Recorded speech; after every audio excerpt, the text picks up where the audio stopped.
The ground moved. Not the tremor of artillery, not the shudder of a cavalry charge passing close, something more total than either. A movement of the earth that was the earth becoming, briefly, something other than earth. A liquid quality to the stone beneath my hands and knees that lasted 3 seconds, and in those 3 seconds the world came apart in every direction simultaneously. I was already running when it hit. I had been running for what felt like a long time, since before the sky changed, since before the thing I had watched fall began its descent, and the running had produced no useful result, because the thing I was running from occupied so much of the sky that the concept of distance from it had stopped being meaningful. When the ground moved, I stopped running, because the ground was no longer a surface that supported running. I went down onto my hands and knees, and I stayed there, and I held on to the earth the way you hold on to the only fixed thing available when all the other fixed things have stopped being fixed. The sound was everything. It was in the chest, and in the bones, and in the specific cavity behind the eyes. A pressure that the body registered as wrongness before the mind registered it as sound. A compression of the air itself that had no precedent in anything I had experienced in 11 years of war. To the north, where the 3 peaks of Thangorodrim had defined the horizon for as long as I had been in this campaign, something was happening that I could not look at directly and could not look away from. Fire that was not ordinary fire. Light that was not ordinary light. The specific quality of a world being rearranged at a scale that the mind could register, but not process. Mountains doing things that mountains didn't do, the horizon changing its shape in real time. I stayed on my hands and knees on the shaking plain, and I looked north, and I understood, in the way you understand things that exceed your capacity to understand them, that I was watching the end of something, the end of everything that had made this war possible. My name is Aldrich. My name is Aldrich. I am, or was, a soldier of the 3rd cohort of the Eastern Companies, which is a designation that means less now than it did this morning, given that the Eastern Companies no longer exist in any form that would be recognizable as a military unit.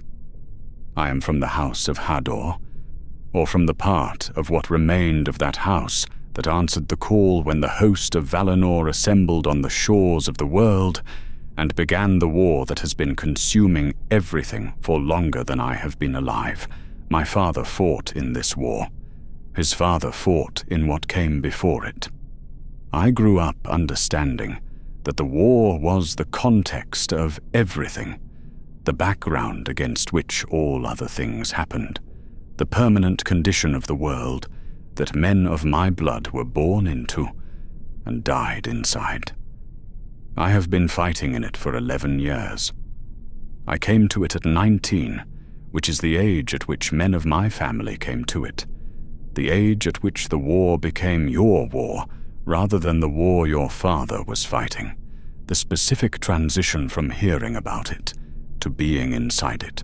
But I was not afraid at 19 in the way that I am not afraid now, which is to say, I was afraid in the ordinary, functional way of a soldier who has assessed his situation and found it dangerous and has decided that the fear is information rather than instruction. My father had taught me this. His father had taught him. It was one of the things that got passed down in families like mine, alongside the specific knowledge of how to maintain equipment in wet conditions and how to read the ground for the specific signs that indicated what had been moving across it. I was a competent soldier. I want to say this plainly because what I'm about to tell you is not a soldier's story in the sense that most soldiers' stories are soldiers' stories. It does not turn on tactics or courage or the specific virtues that military histories record. It turns on where I was standing and what direction I was facing, and the fact that I was looking up at the moment I needed to be looking up. Any soldier in that place at that moment would have seen what I saw. I happened to be the one who was there. I want to tell you what happened today. Not because anyone will hear it, not because the telling serves any purpose I can identify, but because the alternative is to lie here in silence, waiting for what is coming, and I find I am not ready to be silent yet. I have things I want to say about what I saw.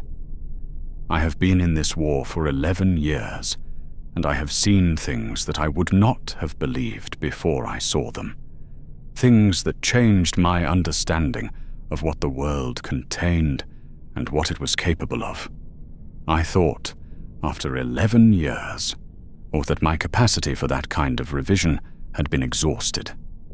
That I had seen enough of the extraordinary, that the extraordinary had lost its power to expand what I believed was possible. I was wrong about this in a way that makes every previous revision seem small. So I will tell it. From the beginning, from this morning, working forward to now, to this specific patch of ground and this specific sky, and the arrow that has made this patch of ground the last place I will ever lie down. The morning began the way the last several mornings had begun, which was with the knowledge that we were winning. This still felt strange to say, after 11 years of a war that had not always gone in our direction. The host of Valinor had been grinding forward for years before I joined it, and the grinding had been exactly that. Though slow and costly and measured in yards rather than miles, progress that was real, but that felt less like winning and more like the slow, inevitable resolution of a thing that was always going to resolve this way, but had decided to take its time about it. We were larger and more powerful, and fighting for something that the enemy could not match.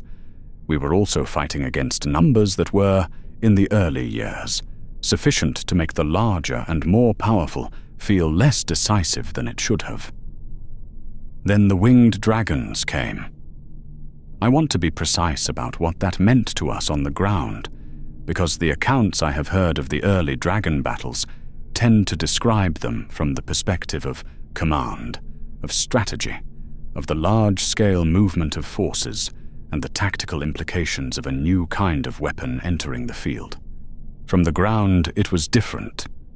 From the ground, the arrival of the winged dragons was a change in the nature of the sky, a redefinition of what the sky was and what it could contain and what could come from it without warning. The first time I saw one, I was half a mile behind the line, carrying a message, and I looked up because everyone around me had stopped and was looking up, and what I saw was something crossing the sun. Not a bird, not anything I had a word for. Something with a wingspan that took a measurable amount of time to cross the sun, moving with the specific unhurried quality of something that has no reason to hurry because nothing that exists can threaten it. As I stood with everyone else and watched it pass, and then I finished carrying my message, and I did not speak about what I had seen for the rest of that day because I was not certain that speaking about it would produce words adequate to the thing. There were more of them after that. We learned to watch the sky the way we watched the ground, learned to read the shadows that moved across the plain as signals of what was above rather than what clouds were doing. We lost ground. For the first time in years, we lost ground in ways that were not recoverable the next day. Ground that stayed lost, that required costly operations to retake, and was sometimes not retaken at all. The host of Valinor, which had been the most powerful military force assembled in the history of the world, was being pushed back by things that flew. And then Erendil came. I didn't know his name then. I knew a light had appeared in the sky that was not a star and was not the sun, and was not anything the sky had previously contained. A light that moved against the wind, that changed direction, that seemed to have intention in a way that lights in the sky do not normally have intention. I heard the name afterward, learned what the light was and where it had come from and what it carried, and the knowing of it afterward changed how I thought about what came next, gave it a frame and a meaning that I didn't have in the moment. In the moment, I only knew that the dragons had changed when the light appeared. I was close enough to the line to see it happen. The nearest dragon was perhaps a quarter-mile distant, banking across the smoke above the eastern flank, and when the light appeared, it stopped. Not slowed, it stopped. The way a living thing stops when it has registered something that requires its full attention before it can continue doing anything else. It oriented toward the light. Then it turned away from the line and moved toward the light and away from us with the specific urgency of something that has been given new instructions by an authority it cannot refuse. The other dragons did the same. I watched it happen across the width of the battle. The winged things that had been pressing us back, lifting away from the line and orienting toward something in the sky that I could not yet fully see. The battle on the ground changed immediately. The pressure that had been building against our left flank simply absent, the enemy forces that had been advancing behind the cover of the dragonfire suddenly unsupported and aware of it, and for perhaps an hour we advanced. It felt like the war ending. In the specific way that soldiers feel when the thing that has been holding them back is suddenly gone. A forward momentum that was almost shocking after so long of the other direction. A sense that the remaining distance was coverable, that we were going to reach the end of it. I was in the line by then, had been pulled into the advance with everyone else, moving forward across ground that had been enemy ground an hour before, with the specific exhilaration of a force that has found its momentum and is pressing it. Then someone near me said the word. I did not hear it clearly at first. It was passed down the line, the way things are passed down lines, voice to voice, arriving at me already changed by the distance it had traveled, at the specific distortion of information, moving through many mouths. But the word was there underneath the distortion, and when I passed it out, I stopped moving. Ancalagon. I had heard the name. Every soldier in the host of Valinor had heard the name. The way you hear the names of things that exist at the edge of the possible. Things that the people above you reference in the specific, careful way of people who do not want to give the named thing more reality than necessary by speaking of it too directly. Ancalagon the Black, the greatest of the winged dragons. The thing that Morgoth had been keeping in reserve for the moment when the reserve was needed. The moment was apparently now. I looked north. The horizon was wrong. This is the only way I know to describe the first sight of him, and I have been trying to find a better description since this morning, and have not found one. The horizon was wrong. There is a specific quality to the horizon, to the line where the sky meets the earth, that the eye learns to read as background, as the edge of the visible world, as the thing that stays constant while everything else in the landscape moves and changes. The horizon does not move. The horizon does not rise. The horizon does not have a shape that changes as you watch it. The northern horizon was rising, not all of it, a section of it, a section that I initially read as cloud, as some specific formation of the smoke that had been hanging over Angband since the beginning of the war. But cloud moves in ways that have a logic, a drift and a dispersal that the eye can follow and predict. What was happening to the northern horizon had a different logic. It was not drifting. It was not dispersing. It was approaching. The line around me had gone quiet in the way that lines go quiet when something has happened that has not yet been fully processed, when the information has arrived, and the response to it has not. I could hear breathing. I could hear the specific sound of men who have stopped doing what they were doing because what they were doing is no longer the relevant thing. The thing on the horizon continued to rise.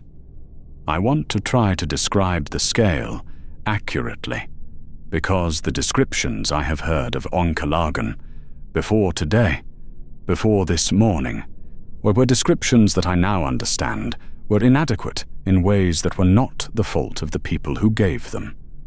The inadequacy was structural.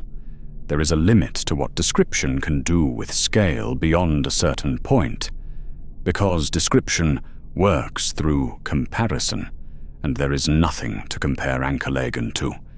He was larger than the largest thing I had seen before him, in the way that the sea is larger than a puddle, not a matter of degree, but a matter of category. The mind refusing to assemble the information correctly, because the categories it has available are insufficient for the information being received. He was still distant when I understood that the section of the horizon I had been watching was his wing. One wing. The northern sky continued to change.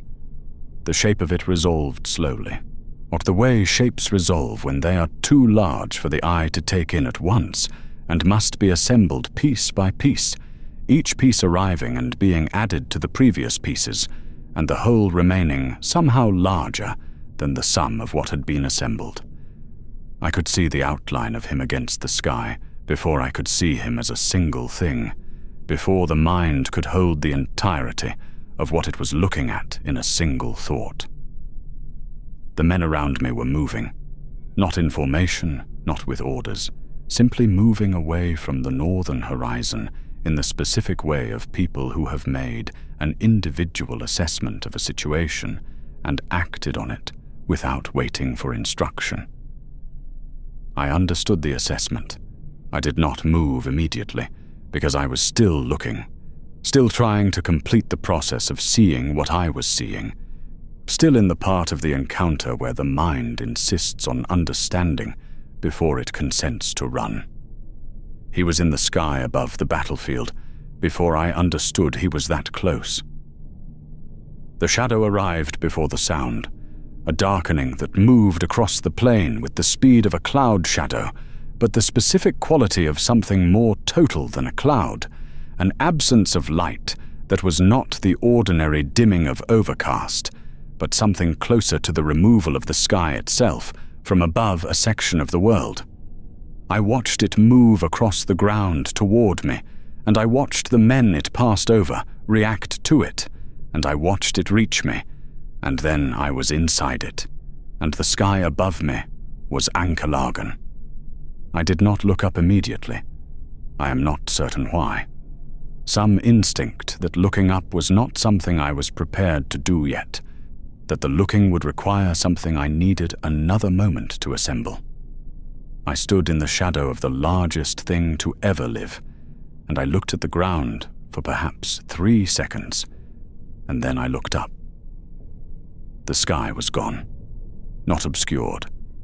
Gone, replaced entirely by something else, by the underside of a creature so vast that the edges of it were not visible from directly beneath it, that extended in every direction to the limits of what I could see from where I was standing, that had a surface the way a landscape has a surface, with variation and detail and a scale of features that resolved from points at distance into shapes up close. I could see the specific texture of him above me. The individual scales, each one larger than a shield, were fitted together with the precision of armor made by something that understood armor from the inside. The undersides of wings that were not wings in any sense I had previously applied the word, structures so large that the word wing was the same category error as calling the sea a puddle. The sound hit me a moment after the sight. Not the sound of wings, which was what I had expected, which was what the smaller dragons produced, a specific percussive beating that you felt as much as heard. What Ancalagon produced was not that. It was a sound that had no direct cause I could identify, a low, continuous pressure that was present in the chest before it was present in the ears, that the body registered as wrongness before the mind registered it as sound, a frequency that seemed to come from the air itself rather than from any single source. The air itself had changed. This is the detail I have returned to most often in the hours since, the specific quality of the air directly beneath him, which was different from the air I had been breathing a moment before in ways that I could register but not fully name. Warmer, but not with the warmth of fire, with something more fundamental, the specific warmth of something alive at a scale that produces its own climate, its own weather, its own local alteration of the atmosphere simply by virtue of existing in it. There was a smell, something ancient and mineral and completely unlike anything I had encountered in 11 years of war, that arrived with the warmth and that I associate now, and will associate until I stop associating anything with anything, entirely and exclusively with the underside of the largest thing to ever live. I stood in that air for perhaps 10 seconds. Then everything that had been processing caught up with everything that had been observed, and the processing produced a single, clear output. I ran.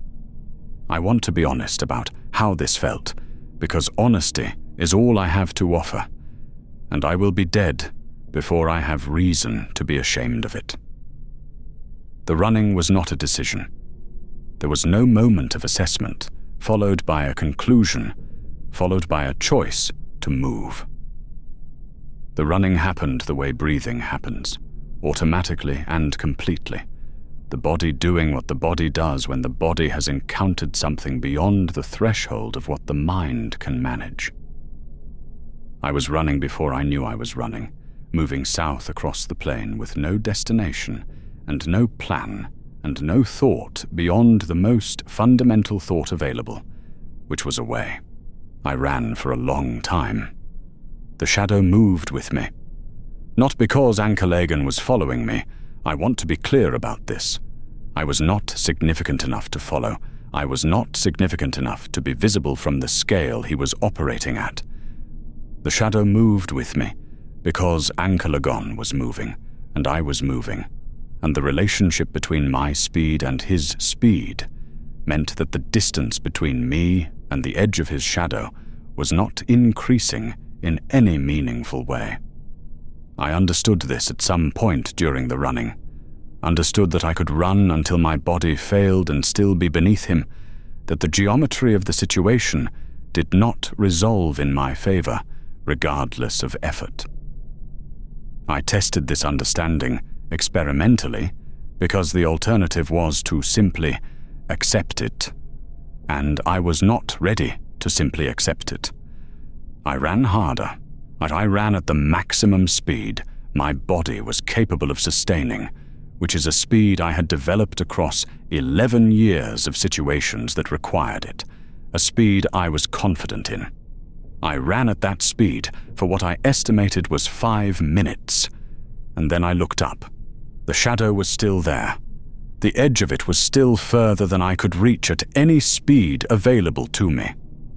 I was a man running at full speed beneath a thing so large that full speed was not a meaningful variable in the calculation. I ran anyway. There was nothing else available. The first fire came from the north, from the direction of the battle line, and the sound of it arrived a moment after the light, a rolling pressure that hit me in the back and staggered me without stopping me. I didn't look back. I didn't look back for a long time. I ran with my eyes on the ground in front of me, and the sound of the world changing behind me, and the shadow above me, and the specific quality of the air that had changed in ways I could not name, a heat that had no direct source, a smell that was not smoke exactly, but something older than smoke, something that belonged to a deeper and more fundamental kind of burning than wood or grass, or the things men made. When I finally looked back, I wish I hadn't looked back, and I am glad I looked back, and both of those things are true simultaneously. The battle behind me was not a battle anymore. I have been in battles. I know what they look like from a distance.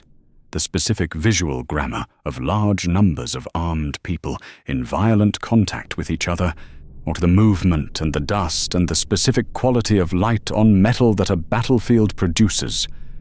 What was behind me was not that.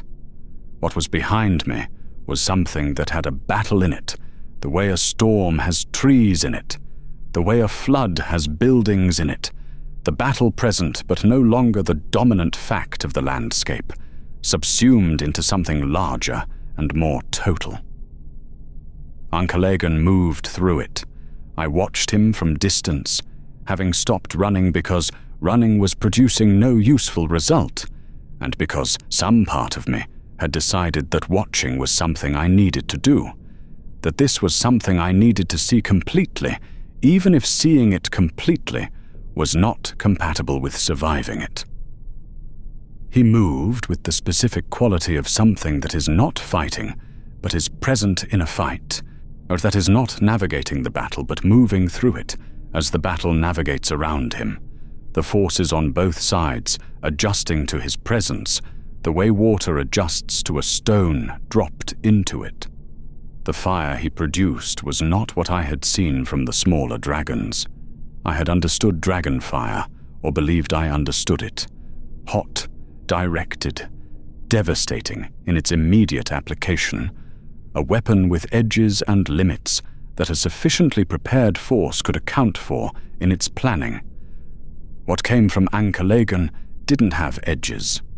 What came from Ancalagon was a redefinition of the ground it touched, a conversion of what had been terrain into something that was no longer terrain, that no longer had the properties of ground, that had become something else entirely in the specific instant of his attention passing across it.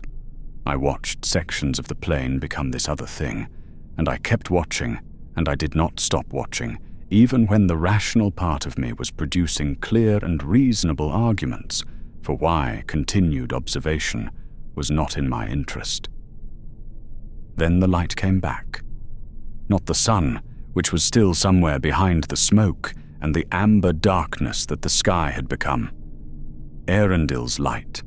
Vingelot, the ship, the star, whatever the correct word was for what it was, moving against the sky with the intention I had noticed before, but different now in quality. Less like a light moving through a sky, and more like a purpose moving toward a conclusion. I watched it approach from the west, and I watched Ankalagon's movement change as it approached, a shift in his attention from the battle below him to the thing above him, the specific reorientation of something very large toward something that had claimed its notice. What happened next, I cannot describe in any way that will be adequate. I want to be honest about this limitation rather than pretend to a precision I do not have. Two things fought in the sky above me that were beyond the categories available to a soldier who has spent 11 years fighting a ground war, and the fighting was not like any fighting I have seen or have words for. It was more like the collision of weather systems, like the meeting of two forces of nature that have found each other in the same sky and are resolving the question of which of them belongs there. The light and the darkness, the ship and the dragon, the sky between them on fire in ways that the sky had not previously been on fire, colors that I had no names for, or sounds that had no analogues in anything I had experienced, the ground beneath it shaking with the specific tremor of something happening far above that was nevertheless large enough to reach the ground with its effects. I do not know how long it lasted. Time was not operating in its ordinary way. I was standing on a plain, watching the sky, and the sky was a different sky than the one I had woken under, and the world was a different world than the one I had gone to sleep in the night before, and the specific quality of living inside a moment that you know is unlike any other moment that has ever existed or will ever exist, produces a relationship with time that I do not have words for. Then Ancalagon fell. I saw it before I understood it. The change in the movement above me. The shift from the specific quality of two things in violent contact to something unbalanced. Something that had lost the property of being in contest and had acquired the property of being in descent. He fell the way mountains fall, not the way living things fall. The way something falls when the concept of falling has not previously applied to it, and the world is asserting its application for the first time. He was still enormous as he fell. The falling did not reduce him. He came down out of the sky with the entirety of what he was still present, still occupying the same incomprehensible volume of the world, the shadow of him still moving across the plain below, and the direction of that shadow shifting as his trajectory shifted, tilting from horizontal to something else, something that had the plane of battle at the end of it. I understood what was going to happen before it happened. I ran again, south and west, away from the direction of the fall, which I could read in the movement of the shadow, the way a man reads the direction a tree is falling by watching its crown. I ran with the specific knowledge that what was about to happen was not something the distance would fully address, that the impact of something to the size hitting the ground would not be a local event, that the concept of safe distance from Ankalagon falling was not a concept that applied to anyone on that plane. I ran anyway. The impact came. I was perhaps a mile south of where he hit when it happened, and a mile was not enough, and I knew a mile was not enough, and I ran anyway because the running was the only thing available to me. The ground moved. Not the tremor of an earthquake, not the vibration of artillery, something more total than either of those. A movement of the ground that was the ground becoming briefly something other than ground. A liquid quality to the earth beneath my feet that lasted perhaps 3 seconds. And in those 3 seconds, I fell and rose and fell again.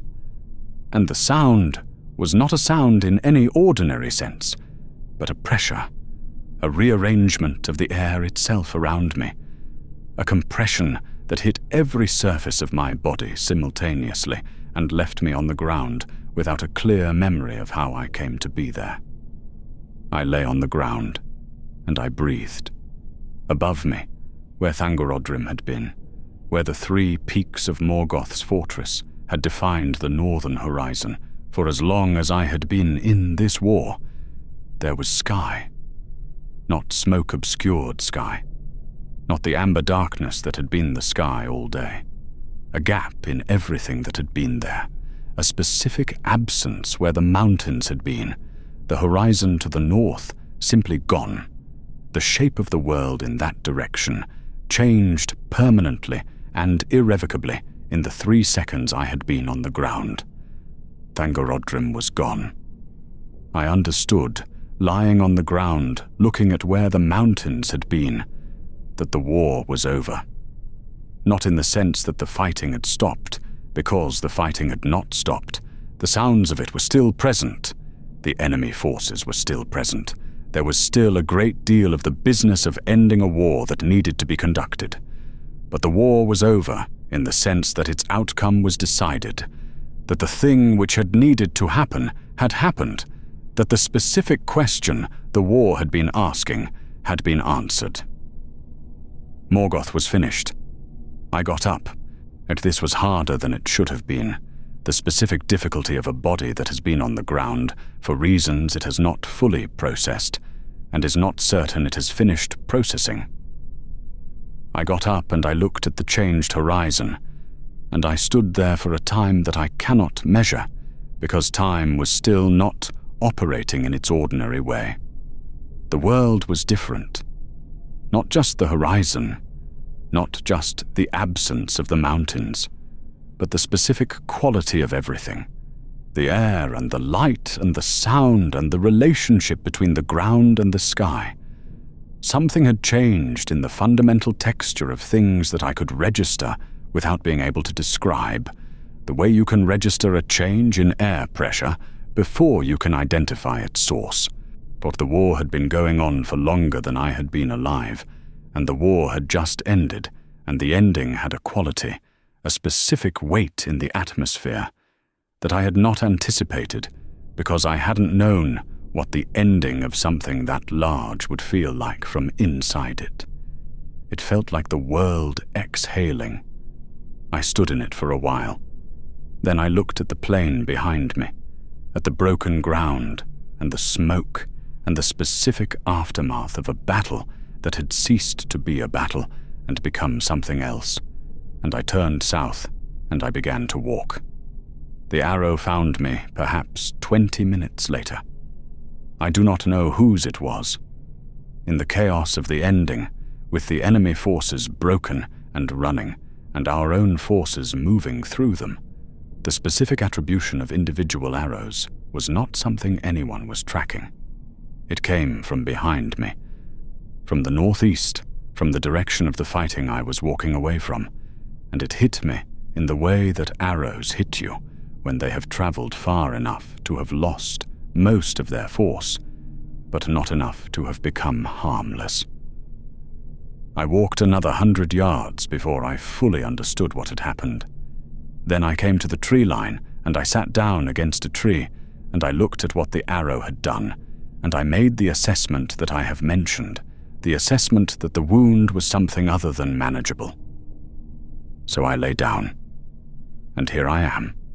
The sky above the tree line is still burning in the distance, the specific light of fires that were started by things that are now gone, consuming what they were set to consume, with no further instruction required. The amber darkness is thinning slightly toward the west, of something approaching that might be ordinary sky, ordinary light, the specific quality of a world that has returned to its own atmosphere after having something else's atmosphere imposed on it for a day. I have been thinking, lying here, about what I saw. Not the battle, not the tactics, not the large shape of what happened and what it means for the war and what comes after. I have been thinking about the specific quality of standing beneath something so large that the sky was gone, of looking up and finding not sky, but the underside of a living thing, of understanding in that moment how small the frame of my experience had been, how entirely my model of what the world contained had failed to account for what the world actually contained. I have been in this war for 11 years. I have seen dragons, balrogs, the specific and overwhelming power of the forces of Valinor applied to the problem of ending Morgoth's reign. I believed, after 11 years, that I had a reasonable model of the world's extremes, the upper limit of what existed, the outer boundary of the extraordinary. Ancalagon was not inside that model. He was not a point on the scale I had been using. He required a different scale, a scale I didn't have and haven't built even now, lying here with what I have seen still present in my memory, with a clarity that everything else is beginning to lose. The largest thing to ever live fell from the sky this morning, and I was standing underneath it. No man will see this again. I know this with the specific certainty of someone who understands what they have witnessed. The war ends today. The world changes today. And whatever the world becomes after today, it will not contain another Ancalagon, another Erendil, fighting something that size in the sky, above a burning plain, while soldiers on the ground watch from beneath and cannot look away. I was there. Whatever else is true about my 11 years in this war, whatever else is true about the life I lived before it, and the life I will not live after it. I was there. I stood on the plain of the War of Wrath on the day it ended, and I looked up and the sky was gone, and what had replaced it was the largest thing that will ever live. And I watched it fall, and I watched the mountains come down with it, and I understood in the watching that I was seeing something the world would only produce once. The light is changing above the tree line. The sounds from the plain are different now. Less battle, more aftermath, the specific quality of a large, violent thing winding down, the energy of it dissipating into the landscape, leaving behind the silence that follows violence, which is not the silence of before, but a different silence, a silence that knows what it came after. I am very tired. I have been trying to find a way to be afraid of what is coming, and I find that I cannot locate the fear with any reliability. It arrives and then goes again, replaced by something else, something that is not its opposite but is different from it, the specific quality of a man who has seen what I have seen today and finds that the seeing of it has changed the relationship between himself and the things that ordinarily produce fear. I saw Ancalagon. I watched Erendil kill him. I watched the mountains fall. But I am lying on my back in a forest at the edge of the world, looking up at a sky that is beginning, slowly, to remember what it is supposed to be. And I am the only man alive who was standing in that specific place at that specific moment. And I know what I saw, and I am taking it with me. And wherever it goes after this, it will have been seen. It will have been seen by a man who was looking for it, even when he did not know he was looking, even when he was running, even when the ground was moving and the mountains were falling and the sky had been replaced by something that had no name in the language of men who had never needed a name for it. I looked up. I saw it. That is enough. That is more than enough. That is everything.